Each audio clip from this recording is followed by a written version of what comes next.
I was actually at a meeting and was approached by Scott DeMauro, who is the vice president of the Ohio Education Association. And Scott said, Brenda, there's this grant program coming to Ohio, and we would love to get as many of our OEA schools involved as possible, and we think your school would qualify. And I said, oh, Scott, what is this about? And he talked to me about breakfast and about feeding kids. We just started brainstorming, what are we going to need for this project? How would we make it happen?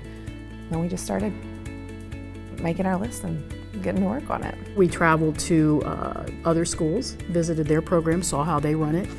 We did needs assessments in all of our elementary buildings. The other thing that we did, I think, that was important is to get teacher and staff buy-in. I personally was able to go to people and say, I want to do this program. I think it's great for our kids. What do you need to make it work in your classroom? And they were able to give us input. I think overall for our school and our district in general, we have a lot of kids who would not eat if we did not have this program for them. We do have some high rates of poverty here. We are impacted by the opioid crisis. And I know from the statistics in Ohio that 1 in approximately 5 children does not know where their next meal is coming from. Everybody's involved in breakfast in some way, it would seem. Obviously, our food service staff has to plan and prepare. Our teachers are involved because they know that they have to structure that time. The custodial staff obviously was involved because they, again, have to make those plans. How are they going to go around and get the trash? And we were very thoughtful about that, involving them, because that is extra work. We just decided to make the kids responsible for a lot of the things, let them take on that leadership, that responsibility for cleaning up messes that they make and taking the bags and putting them away, bringing the bags into the classroom. I like that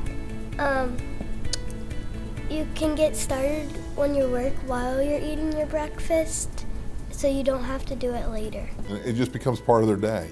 That's when you really kind of know it's a success. They're coming in, they're getting their breakfast, they're doing their morning work, and it just becomes part of the culture. Probably the most powerful thing was that the relationships that were starting to grow on it, kind of compare it to when research says families should eat dinner together.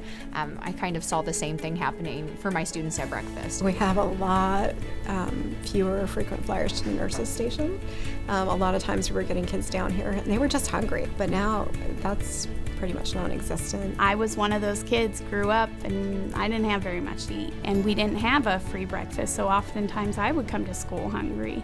And so I know from personal experience what kind of impact that has. And I'm so excited we can offer this to our kids. I believe it's our responsibility to make sure our kiddos are given the best chance for success during their day they have, and that starts with breakfast. What we know from research is that kids who eat breakfast are better learners.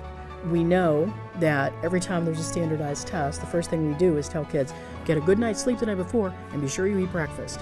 So if we're telling them those things, then why not do it every day of the year?